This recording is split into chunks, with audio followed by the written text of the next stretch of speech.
दोस्तों आज हम बात कर रहे हैं 802 नंबर सब्जेक्ट की, जिसके आंसर की चर्चा करेंगे। समसामयिक भारतीय समाज में शिक्षा। एमसीक्यू आपको करवाया गया था। अगर आपने एमसीक्यू और सब्जेक्टिव क्वेश्चन के भी मैंने वीडियो डाले थे, 2 वीडियो कल आपके लिए अपलोड किए गए थे, और जिन्होंने वो 2 वीडियो देख लिए थे या नोट से पढ़ लिया था उनको तो ज़रूरत ही नहीं है टेंशन लेने की, क्योंकि उनके सारे सारे आंसर सही होंगे। चलिए पहले प्रश्न से स्टार्ट करते हैं। इसमें पूछा गया राष्ट्रीय शैक्षिक योजना एवं प्रशासन विश्वविद्यालय यानी न्यूपा स्थित है। न्यूपा कहाँ स्थित है आपको बताया गया है। आंसर हो जाएगा इसका नई दिल्ली। यहाँ पे जो नई दिल्ली इसका सही आंसर है। जिसने भी सही आंसर नई दिल्ली पे टिक किया है या भरा है सी ऑप्शन, वो बिल्कुल सही है।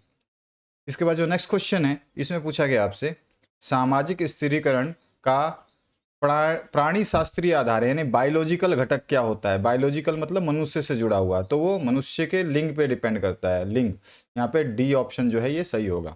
बायोलॉजिकल की बात हो रही है, प्राणी जात, ठीक है, प्राणी शास्त्रीय बात कर रहे हैं हम, ठीक है। तो प्राणी शास्त्रीय मतलब होता है प्राणी किस कैटेगरी का है, जाति के आधार पर, संपत्ति और व्यवसाय नहीं। प्राणी किस कैटेगरी का, लिंग में कैसा है, पुरुष है या फिर जेंडर में कैसा है, उसके आधार पर। तो यहाँ पे डी ऑप्शन सही होता है।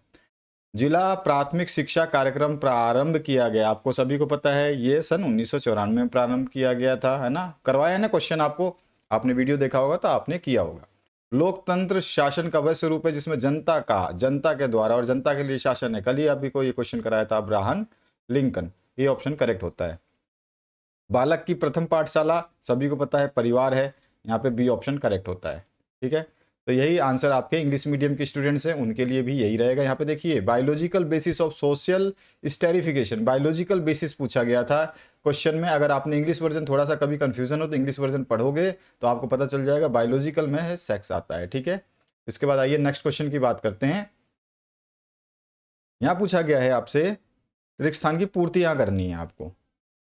संविधान के अनुसार समस्त विषयों को खाली स्थान सूचियों में विभक्त किया गया है, तो इनको 3 सूचियों में विभक्त किया गया है। सभी को पता होना चाहिए, मेरे हिसाब से तो पता होगा। अगर आपको पता नहीं है तो आपको याद रखना होगा, ठीक है। पहली है संघ सूची, है ना, दूसरी है राज्य सूची और तीसरी जो है वो समवर्ती सूची, ठीक है। 3 सूचियों में विभक्त किया गया। यहाँ पे सीधा सीधा लिखा है किसमें, सूचियों की बात कर रहा है, और 3 ही सूची होती है हमारी, संघ सूची, राज्य सूची और समवर्ती सूची। इसके बाद आइए नेक्स्ट। भारत में जाति का आधार जो है जन्म है, सभी को अच्छे से पता है, तो सभी ने इसमें जन्म जरूर लिखा होगा, ठीक है। जन्म जो है, जन्म आपको इसमें आंसर में लिख देना था।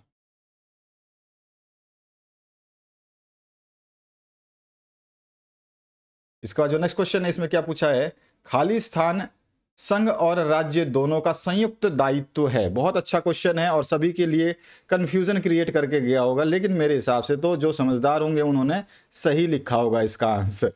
तो इसका आंसर क्या होना चाहिए, हाँ आप कमेंट में बता सकते, चलिए मैं बता देता हूँ। आप कमेंट में क्यों अपना टाइम वेस्ट करेंगे, ठीक है ना। तो इसका सही आंसर हो जाएगा यही शिक्षा, ठीक है, शिक्षा। शिक्षा जो है ये संघ और राज्य दोनों का संयुक्त दायित्व है, शिक्षा, ठीक है। ये ध्यान रखिएगा, इसमें शिक्षा आना था। इसके बाद नेक्स्ट क्वेश्चन है, मध्य प्रदेश जन शिक्षा अधिनियम सन खालिस्तान में लागू किया गया, तो इसका आंसर क्या होगा, सन 2002। सन 2002 में इसको लागू किया गया था, और इसमें जो संशोधन हुआ था वो 2003 में हुआ था। इसके बाद जो नेक्स्ट क्वेश्चन है, मानस चित्रांकन खालिस्तान प्रविधि में किया जाता है, कौन सी प्रविधि है, मैंने बताया था आपको। तो ये हो जाएगा इसका एक्टिव लर्निंग मेथोलॉजी, यानी कि आपका आता है सक्रिय अधिगम प्रविधि। तो यहां पर जो आपका आंसर आना था वो क्या आना था, सक्रिय अधिगम।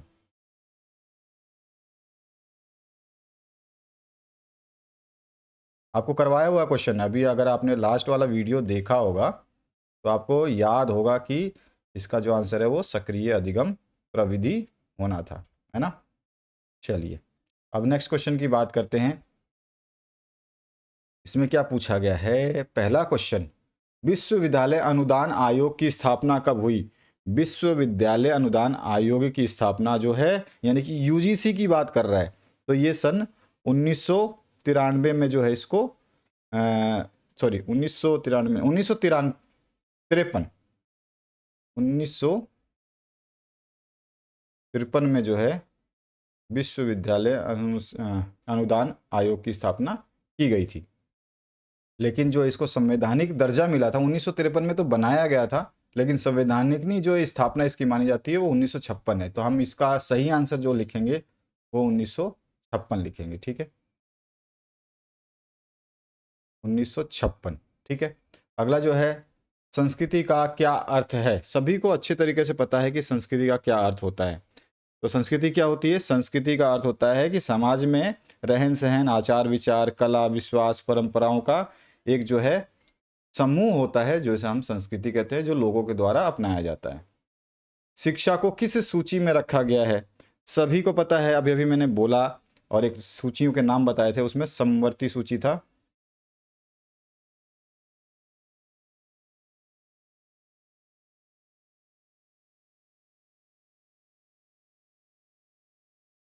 समवर्ती सूची में जो है शिक्षा को रखा गया था। इसके बाद जो नेक्स्ट क्वेश्चन है, वैश्वीकरण का अर्थ लिखिए। वैश्वीकरण का अर्थ मैं आपको बता चुका हूं। ज्ञान का हस्तांतरण से क्या आशय है? तो हम बोल सकते हैं ज्ञान का हस्तांतरण वह प्रक्रिया है जिसमें किसी विशिष्ट जानकारी, कौशल, विचार या अनुभव को एक व्यक्ति या समूह से दूसरे तक जो है सफलतापूर्वक जो है पहुंचाया जाता है, ज्ञान का हस्तांतरण किया जाता है। इसके बाद आइए नेक्स्ट क्वेश्चन देखते हैं। इसमें आपसे क्या पूछा गया, ये देखिए। इसमें पूछा गया है राष्ट्रीय शैक्षिक अनुसंधान एवं प्रशिक्षण परिषद के 2 कार्य लिखिए। तो मैंने आपको बताया भी था कि कितने कार्य, कौन कौन से कार्य होते हैं इसके, तो आपने बता भी दिया होगा कि इसके कौन कौन से कार्य होते हैं। ठीक है ना, तो यही सब चीज़ आपको लिखना था। तो ऑलरेडी मैं आपको इसके बारे में बता चुका हूँ, तो ज़्यादा इसमें डिटेल की ज़रूरत है नहीं। जहाँ पे ज़रूरत होगी वहाँ बता दूंगा। सामाजिक स्थिरीकरण की परिभाषा तो मैंने बताया था। सामाजिक स्थिरीकरण क्या होता है कि व्यक्तियों को जो है अलग अलग स्तरों में बांट देना, व्यवसाय के आधार पे, जाति के आधार पे, लिंग के आधार पे, है ना, इस तरह से। भौतिक संस्कृति के बारे में भी मैंने आपको कल वीडियो में बताया था। ठीक है, उसके बाद में भौतिक और अभौतिक 2 संस्कृतियां होती हैं। जो दिखती है वो भौतिक संस्कृति होती है, जिसे हम मूर्त संस्कृति कहते हैं, वो भौतिक संस्कृति होती है ना।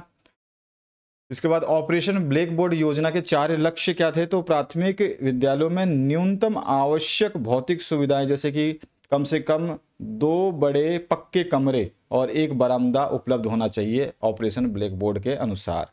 ठीक है, उसके अलावा जो है शिक्षण सामग्री उपलब्ध होनी चाहिए, जैसे ब्लैक बोर्ड, चौक, डस्टर, चौक, खिलौने आदि।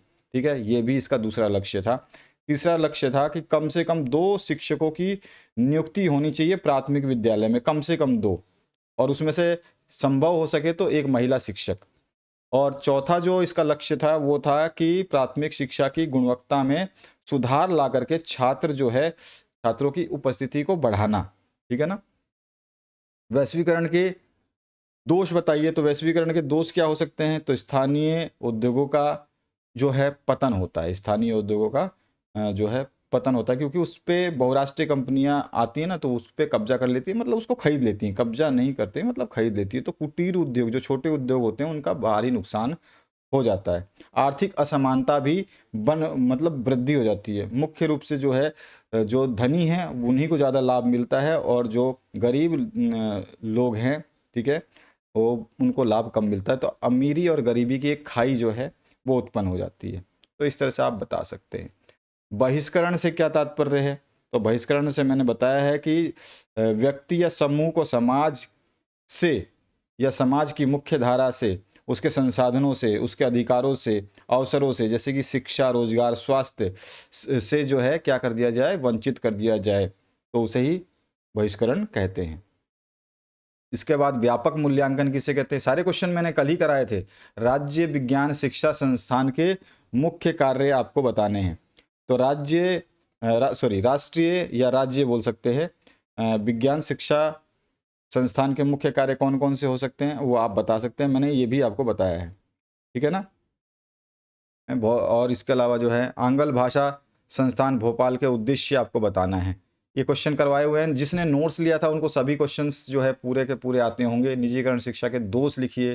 पिछड़े वर्ग के बालकों की शिक्षा व्यवस्था हेतु किए गए प्रयासों को बताइए। कल ही मैंने सारे क्वेश्चंस करवाए हैं आपको इमीडिएट।